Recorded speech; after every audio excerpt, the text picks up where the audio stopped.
Hello guys, sa ngayon papakita ko sa inyo kung paano ko ginagawa ang aking pangmalakasang banana loaf.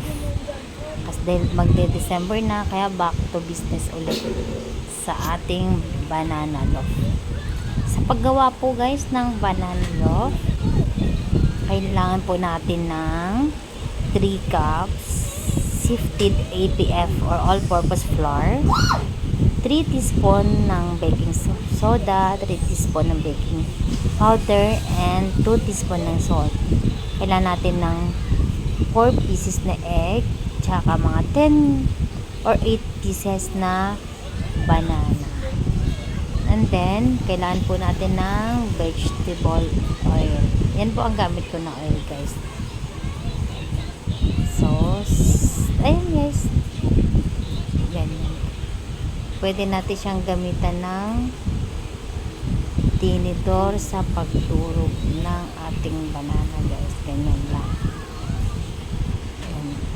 Mas maganda guys ang gagamitin nyo na na banana is yung masyadong hinog na talaga para masarap. At saka kung meron kayong hand mixer, pwede rin natin gamitan ng ganun para mas mabilis at napadali yung trabaho natin. Kasi ayan, tingnan nyo, mas mabilis na guys pag hand mixer yung gagamitin natin, mixer or any food processor, pwede din po yun.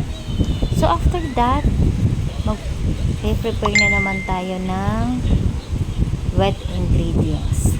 Yan po ay 2 cups of brown sugar, kasama po dyan ang 4 pieces na egg, at saka yung 2 cups ng oil, ayun, plus may kamay. Ayan. Sa video na to guys, nakalimutan ko nga pala isama ang oil. Ayan. Pero dapat dito siya kasama talaga siya sa wet. So after that, i-mix lang natin ulit. At saka lagyan din natin ng banana for other flavor. Tsaka kung meron kayong banana flavoring, pwede din yun. Ayan, mix lang. So after ng mix at mahalo-halo na natin lahat, ilagay na din natin ang dry mixture na ginawa natin kanina. So ganyan. So paghalo-haloin na natin ulit. Combine all the ingredients. So after that,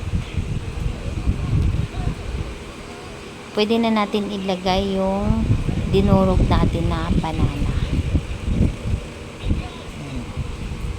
O diba? Kaya medyo dry talaga siya kanina guys, kasi nga nakalimutan ko ilagay yung oil.